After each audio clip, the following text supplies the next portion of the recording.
Shalom kelas 5, apa kabar? Hari ini kita bertemu lagi di dalam pembelajaran tematik tema 6.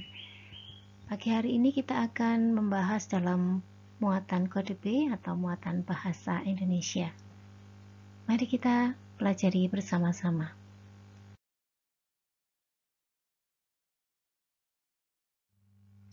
Pembelajaran kita pada kali ini kita akan belajar tentang teks eksplanasi. Teks eksplanasi merupakan teks yang berisi penjelasan tentang berbagai peristiwa yang terjadi di sekitar kita, seperti fenomena alam, sosial, dan budaya. Teks eksplanasi yang disajikan harus sesuai dengan fakta atau apa adanya, dan teks eksplanasi memiliki struktur atau susunan, yaitu mulai dari pernyataan umum, deretan penjelas, dan kemudian kesimpulan.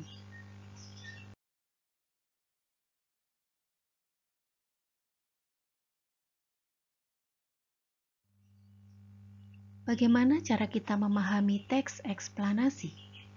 Untuk memahami teks eksplanasi, yang pertama kita lakukan adalah menentukan kata-kata kunci. Kata-kata kunci adalah kata-kata yang penting dan sering muncul dalam teks. Kata-kata kunci biasanya terdapat dalam judul dan isi teks. Dalam pencarian informasi, kata-kata kunci dapat diperluas dan dipersempit yang tujuannya agar informasi yang diperoleh tepat sasaran. Yang kedua, yaitu menjawab pertanyaan yang berkaitan dengan teks. Informasi penting dari teks dapat ditemukan dengan menjawab pokok-pokok pertanyaan. Nah, kata tanya yang digunakan antara lain apa, siapa, di mana, kapan, berapa, bagaimana, dan mengapa.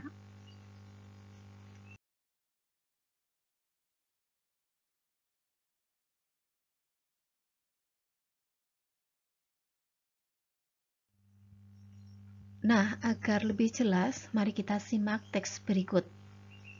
Kalor merupakan salah satu bentuk energi yang dapat berpindah dari benda yang bersuhu tinggi ke benda yang bersuhu lebih rendah. Perpindahan kalor dapat terjadi karena perbedaan suhu dalam benda. Kalor dapat menaikkan atau menurunkan suhu. Semakin besar kenaikan suhu, maka kalor yang diterima oleh benda semakin besar. Sebaliknya, jika semakin kecil kenaikan suhu, maka kalor yang diterima juga semakin sedikit. Berdasarkan teks tersebut, ada kata-kata yang sering diulang, yaitu kalor dan suhu. Teks eksplanasi tersebut juga dapat dipahami dengan cara menjawab pertanyaan seperti yang pertama, apa yang dimaksud dengan kalor? Kata tanya yang digunakan adalah apa? Jawabannya, kalor merupakan salah satu bentuk energi yang dapat berpindah dari benda yang bersuhu tinggi ke benda yang bersuhu lebih rendah. Pertanyaan kedua, kapan kalor dapat berpindah? Dari teks dapat ditemukan jawabannya bahwa perpindahan kalor dapat terjadi karena perbedaan suhu dalam benda. Jadi, untuk menentukan teks eksplanasi, kita dapat menemukan kata-kata kunci yaitu kalor dan suhu, dan juga membuat pertanyaan dengan menggunakan kata tanya.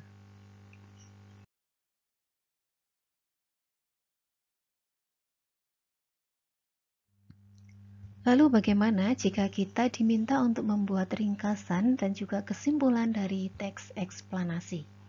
Ketika kita diminta untuk membuat ringkasan teks eksplanasi, yang pertama harus kita lakukan adalah membaca teks dengan seksama. Yang kedua, mencatat gagasan utama atau ide pokok dari setiap paragraf. Yang ketiga, mengubah gagasan utama menjadi kalimat-kalimat efektif. Yang keempat, merangkai kalimat-kalimat tersebut menjadi paragraf yang padu. Yang kelima, pastikan kita menggunakan kosakata yang baku dan ejaan yang sesuai dengan pedoman umum ejaan bahasa Indonesia atau PUEBI.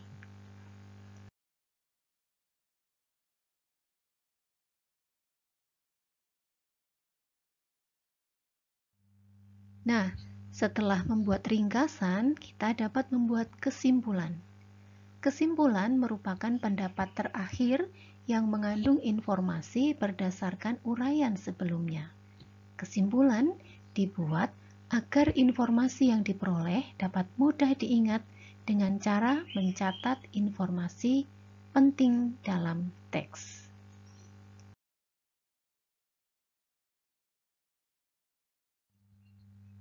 Sebagai contoh, kita akan membaca dan menyimak teks berikut agar kita dapat membuat ringkasan serta kesimpulannya.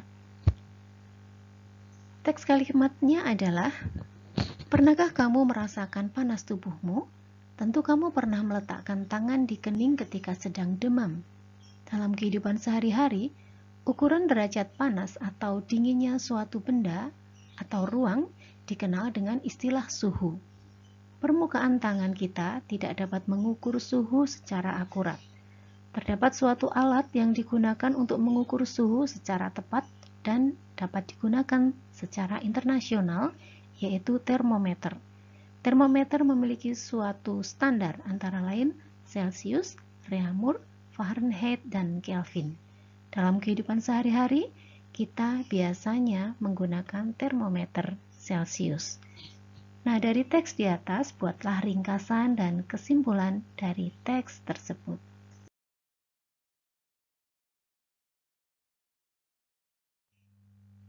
Berikut ringkasan yang dapat kita buat dari teks yang sudah kita baca di atas adalah, suhu adalah ukuran panas atau dinginnya suatu benda. Setiap benda atau ruangan dapat diukur suhunya menggunakan termometer. Ada banyak satuan untuk mengukur suhu, yaitu Celsius, Reaumur, Fahrenheit, dan Kelvin.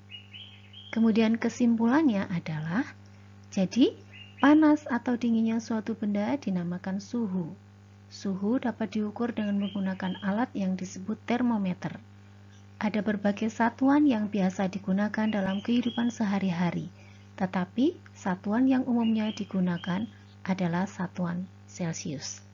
Jadi, ringkasan dan kesimpulan adalah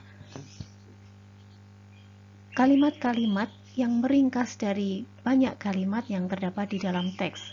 Kita hanya menyalin atau merangkum kata-kata atau informasi-informasi yang penting dari teks tersebut. Jadi, tidak disalin secara keseluruhan.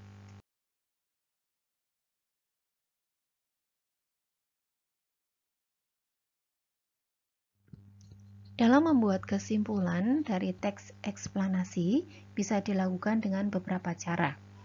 Kesimpulan dapat dibuat berdasarkan pernyataan-pernyataan yang ada. Perhatikan contoh berikut. Kesimpulan yang diambil dari dua pernyataan. Pernyataan yang pertama, panas dapat mempengaruhi perubahan suhu dan benda. Pernyataan kedua, panas juga dapat mempengaruhi perubahan wujud benda. Dari dua kalimat di atas dapat dibuat satu kesimpulan, yaitu panas dapat mempengaruhi perubahan suhu dan wujud benda. Yang berikutnya adalah kesimpulan dari tiga pernyataan. Pernyataan pertama, manusia mengonsumsi makanan untuk beraktivitas. Yang kedua, makanan diubah menjadi energi panas. Pernyataan ketiga, panas yang dihasilkan biasanya dikeluarkan bersama keringat. Nah, kesimpulan yang dapat kita buat yaitu, dalam beraktivitas, makanan yang telah dikonsumsi manusia diubah menjadi energi panas dan biasanya dikeluarkan bersama keringat.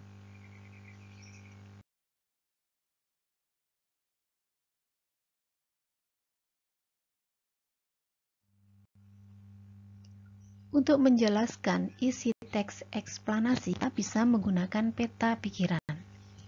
Kita tentu ingat bahwa peta pikiran adalah suatu cara mencatat yang kreatif, efektif, dan secara harafiah dapat memetakan pikiran kita, sehingga kita mampu mengingatnya dengan lebih mudah. Cara membuat peta pikiran yang pertama adalah menentukan ide pokok dari teks yang disajikan. Yang kedua, kita mencatat kalimat penjelas dari ide pokok tersebut dalam bentuk poin-poin. Yang ketiga, setelah itu barulah kita dapat menuliskan ide pokok dan kalimat penjelas tersebut ke dalam suatu bagan peta pikiran.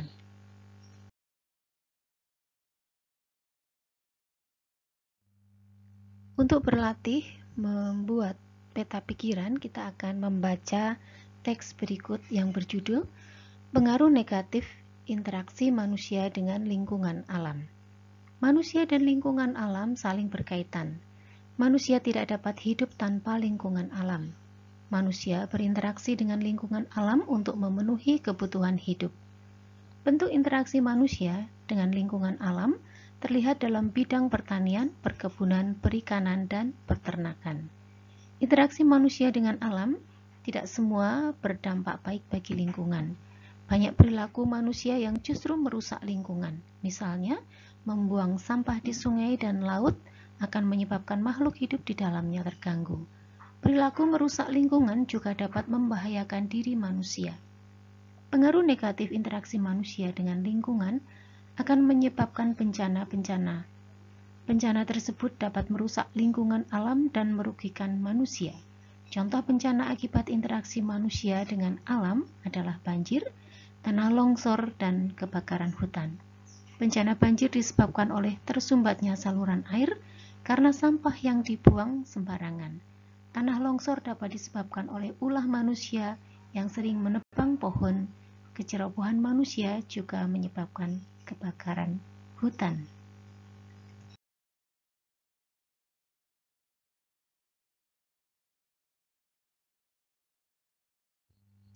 Dari teks yang sudah kita baca di atas yang berjudul Pengaruh Negatif Interaksi Manusia dengan Lingkungan, kita dapat membuat contoh peta pikiran. Yang pertama kita lakukan adalah menentukan gagasan pokok. Nah, dari teks di atas, gagasan pokok yang pertama adalah interaksi manusia dengan alam pada paragraf yang pertama. Nah, kata kuncinya adalah interaksi manusia dengan lingkungan alam. Yang kedua, saling berkaitan. Kemudian kita menentukan gagasan pokok dari paragraf yang kedua, yaitu dampak buruk interaksi manusia dengan alam, di mana kata-kata kuncinya adalah yang pertama, adanya kata dampak buruk. Yang kedua, interaksi manusia dengan lingkungan alam. Untuk paragraf yang ketiga, ada kata kunci yang pertama adalah pengaruh negatif, kata kunci yang kedua interaksi manusia dengan lingkungan alam, dan yang ketiga adalah terjadi bencana. Maka kita dapat rumuskan gagasan pokok pada paragraf yang ketiga adalah bencana yang terjadi akibat pengaruh negatif interaksi manusia dengan lingkungan. Ini adalah contoh peta pikiran yang dapat kita buat dari teks yang sudah kita baca.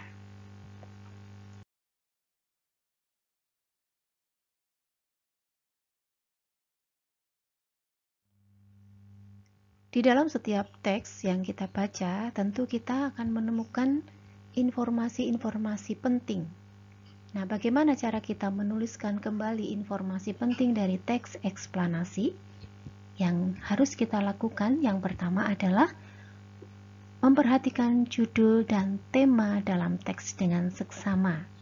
Yang kedua, kita harus menentukan gagasan pokok dari setiap paragraf dalam teks. Yang ketiga, kita kembangkan kembali gagasan pokok menjadi cerita yang padu dengan bahasa kita sendiri. Yang keempat, saat kita menulis kembali, kita harus memperhatikan runtutan informasi yang kita peroleh, sehingga kita dapat menuliskan kembali informasi yang kita dapat dari teks eksplanasi.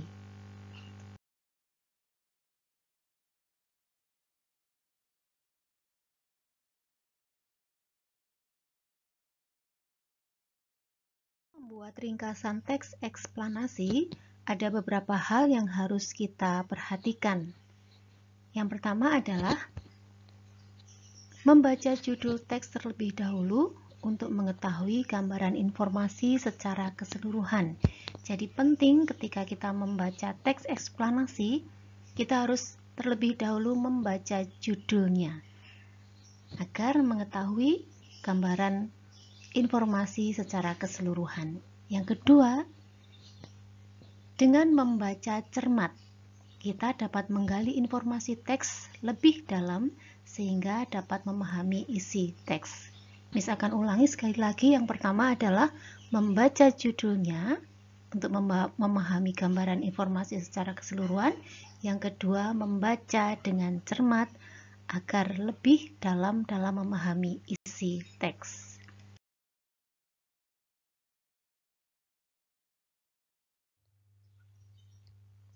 Jadi anak-anak kelas 5 semuanya, di atas tadi adalah penjelasan tentang teks eksplanasi. Semoga penjelasan di atas dapat membantu kalian di dalam memahami dan mempelajari materi muatan kode B atau bahasa Indonesia tentang teks eksplanasi.